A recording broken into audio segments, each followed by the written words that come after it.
2, 3, 4. Hey eavesdroppers, welcome back to The Circle. On today's podcast, we're going to discuss the 7 hybrid archetypes and how they make us up not just as women, but as people in general. This segment is going to elongate into several topics over the next few weeks, so we invite you guys to grab a glass of champagne, sit back while we tell you about yourselves, and ourselves, of course. Of course.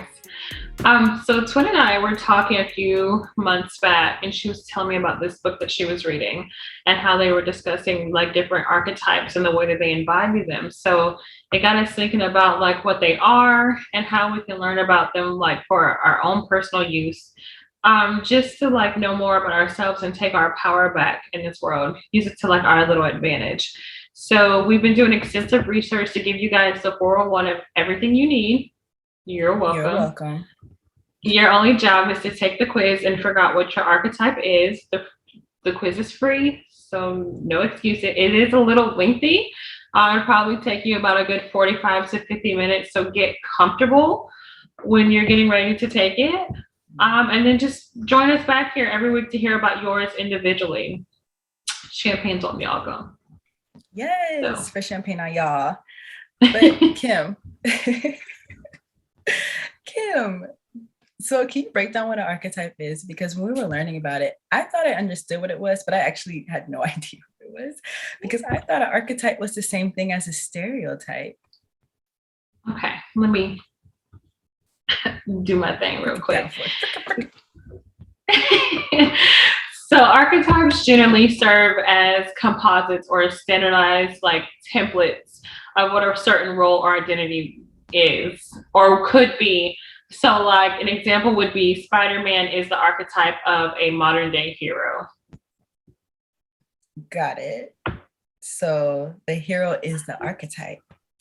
Right, because the hero would be the representation of the characteristics that are displayed. And it doesn't have to be necessarily like a person or anything like that. It can be a theme, a symbol, even kind of like a situation. Whereas on the other side, a stereotype usually refers to like a character with generalized character traits. Gotcha. So there you go. That's the breakdown, the difference between an archetype and a stereotype. And from what I understand, archetypes have been around for centuries, basically since we began telling stories. And everyone on the planet fits into an archetype, whether they realize it or not. Some people may express several different archetypes, while others may express just one. Yet most of us are a mixture of many, and these also can change over time. So you can fit into different archetypes during different phases of your life. And there's actually interesting psychology behind it. Oh, do tell us of this psychology, Twinathy. And I will, Twinathy. Thank you. So it's based on Jungian theory. And I'm not going to get super into it, but just a little quick note. Carl Jung is known as the forefather of analytical psychology, and he pioneered the use of archetypes in in-depth psychology. So Jung believed that each person strives to achieve a wholeness by obtaining harmony within the consciousness and unconsciousness. So basically, in Jungian theory, these archetypes represent universal patterns and images that are part of the collective unconscious. Okay, so it's kind of like when you have a friend group, right? Everyone has a friend group that has like the mother of the friend group.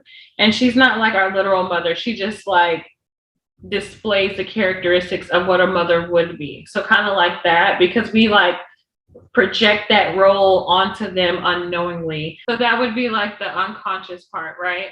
Yeah. A friend in your group who like is that mom.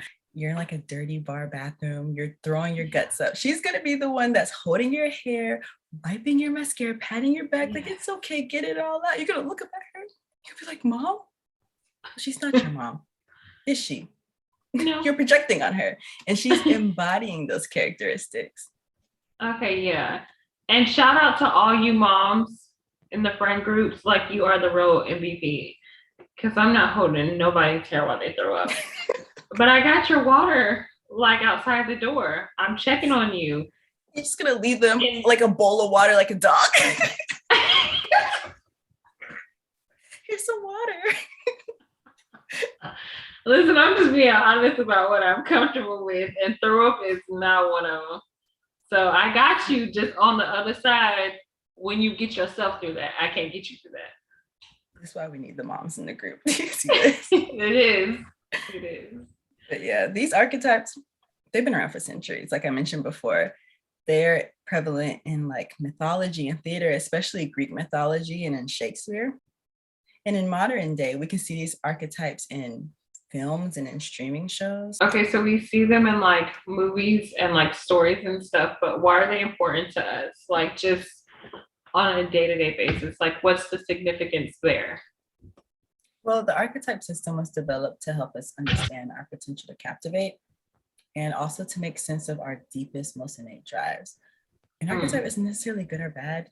It's more, in my opinion, of like a classification. It's like going to take a personality quiz online or learning about your astrological sign.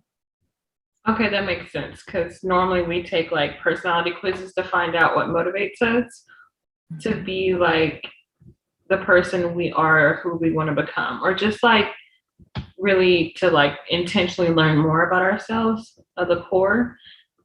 So that makes sense. And you also believe that people are motivated like not only by past conflicts, but like their future goals and the desires to fulfill them. And I think that's where like taking the quizzes and traits come along, because when you know why you are the way you are, it's easier to like embody that. Mm-hmm. And that's also why I think is important to learn about our feminine archetypes. We can learn about them and then we can use them to our advantage. We can use them to fulfill our potentials or to live with more purpose, or even just to walk through life with more authenticity.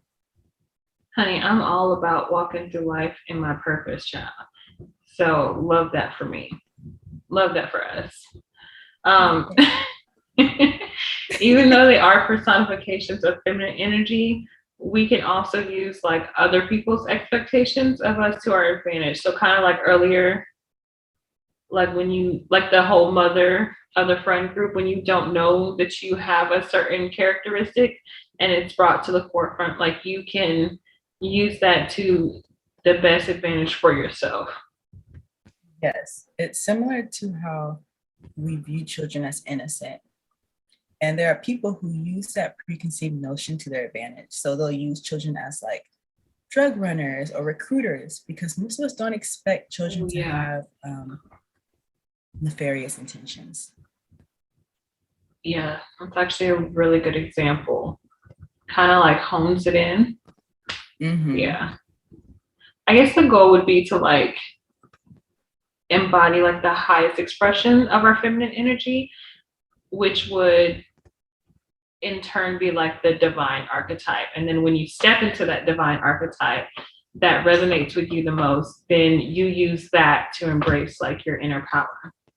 Mm-hmm. And anyone can like have this feminine energy. It's not exclusive to like one specific gender or sex. You just have to know like what you're created of. Exactly. It's like we actually had a friend in college. I feel like he really kind of embodied that mother archetype. So it's for sure not like attached to a specific gender or sex. It's an energy. It's characteristic. It's projection. You just gotta grab it. Yeah, grab it. Grab it. It's yours. It's yours. Well, I guess that's it. That's all. Thank you. Right. That's all, folks. Thank you, eavesdroppers, for joining us today. I hope you can walk away with some newfound knowledge. Join us in the next couple of weeks. We're going to be doing a deep dive into each individual archetype out of the 7 feminine archetypes. Yeah. So, yeah. See you later, eavesdroppers. Signing off.